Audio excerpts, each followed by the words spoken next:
Itu yang saya lihat ya, ini belum apa-apa kok mau dirusak tim nasional gitu. Oke saja, asal jangan menyinggung soal rasisme. Ini yang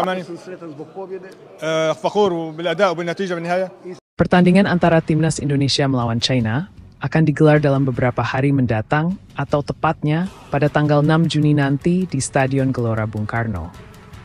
Belum juga datang ke Indonesia, China tampaknya ingin segera memulai taktik mereka terlebih dahulu, yakni menekan FIFA agar hukuman timnas Indonesia ditambah.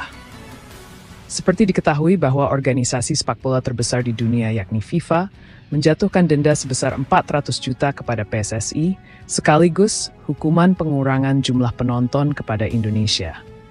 Hal itu telah disampaikan serta diterima oleh pihak Federasi Sepak Bola Indonesia sendiri tertanggal 10 Mei yang lalu.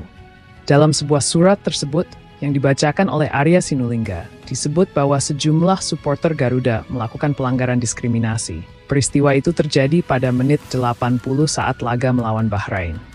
Banyak supporter Indonesia meneriakkan slogan xenofobia kepada timnas Bahrain saat itu. Arya mengatakan bahwa Federasi Sepak Bola Indonesia harus bertanggung jawab atas apa yang tuan rumah lakukan waktu itu. Sehingga dalam keputusan FIFA tersebut, timnas harus menerima hukuman mereka dengan mengurangi jumlah penonton pada pertandingan melawan China nanti. Tentu saja berita ini mengagetkan warga Indonesia di seluruh tanah air, karena banyak yang mengatakan bahwa ini keputusan yang tidak adil. Beberapa orang mempertanyakan bagaimana dengan Bahrain sebelumnya, saat banyaknya momen kecurangan yang Bahrain lakukan ketika Indonesia bertandang ke kandang mereka. Keputusan-keputusan kontroversial tersebut tak mendapat satu tanggapan pun dari pihak Federasi Sepak Bola Asia maupun FIFA sekalipun. Bahkan momen penjaga gawang timnas Bahrain yang mengacungkan jari tengah ke penonton timnas. Momen tersebut sama sekali tak dihiraukan oleh FC, dan itulah mengapa banyak supporter timnas mempertanyakan sanksi yang saat ini diberikan kepada timnas Indonesia. Sekitar 15% penonton timnas di Gelora Bung Karno akan dikurangi ketika melawan China nanti. Terbaru dari pihak China sendiri mengatakan bahwa mereka ingin 15% kursi yang kosong tersebut harus diberikan kepada penonton mereka. Mereka menganggap jika itu adalah kesalahan Indonesia sendiri dan China ingin mengambil 15% bagian tersebut. Tetapi apa yang mereka inginkan tersebut terdengar hingga ke negara tetangga Indonesia, yakni Malaysia, bahwa media mereka di sana menyampaikan kalau itu tindakan yang pengecut. Dilansir dari majalah Sinar Harian Malaysia, mereka menganggap bahwa Indonesia bisa dirugikan karena hal tersebut. Pertama, tentang hak-hak mereka yang berkaitan dengan jumlah penonton. Lalu yang kedua, mengenai campur tangan dari pihak lain tentang sanksi timnas Indonesia. Erick Thohir sendiri tidak ingin bahwa Federasi Sepak Bola Asia dan FIFA malah akan bermain mata dan mencoba untuk dapat menyetujui keinginan dari pihak China. Pak Erick Thohir tetap berpegang teguh pada hukuman tersebut bahwa mereka akan mengikuti sanksi itu dan jangan sampai diubah kembali akibat intervensi dari pihak lawan. Tapi jika melihat sepak terjang dari Federasi Sepak Bola Asia, telah banyak keputusan-keputusan kontroversial yang mereka berikan. Ada kemungkinan besar bahwa pada akhirnya terjadinya suatu kong kali kong antara FIFA dan Federasi Sepak Bola Asia. Sementara itu, banyak publik ASEAN mendukung apapun yang sedang timnas Indonesia jalani sekarang ini. Seluruh ASEAN ingin melihat bahwa pada akhirnya ada satu tim yang bisa bermain di Piala Dunia tahun depan. Mereka berharap tim asuhan Patrick Kluivert ini bakalan bisa memenangkan pertandingan melawan China agar posisi Indonesia masih terbilang aman untuk menuju ke ronde selanjutnya. Harapan-harapan datang, apalagi timnas Indonesia telah banyak dihuni pemain keturunan. Namun kabar kurang mengenakan datang dari seorang Eliano Reinders yang tak bisa bergabung di pusat pelatihan timnas di Bali.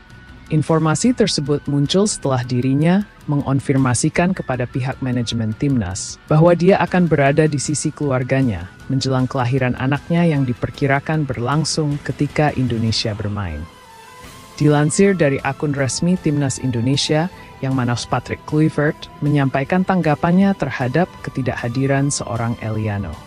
Dalam sesi latihan sebelumnya dia berkata, "Kami sepenuhnya mendukung Eliano untuk mendampingi keluarganya dalam momen penting dan penuh kebahagiaan ini. Keluarga adalah prioritas utama, dan tim pelatih akan melakukan penyesuaian skuad agar kami tetap optimis dengan kekuatan tim yang akan mewakili Indonesia dalam pertandingan mendatang.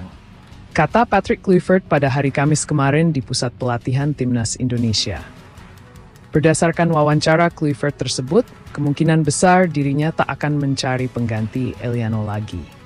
Awalnya skuad Timnas berjumlah 32 pemain, dan sekarang berkurang satu menjadi 31 pemain.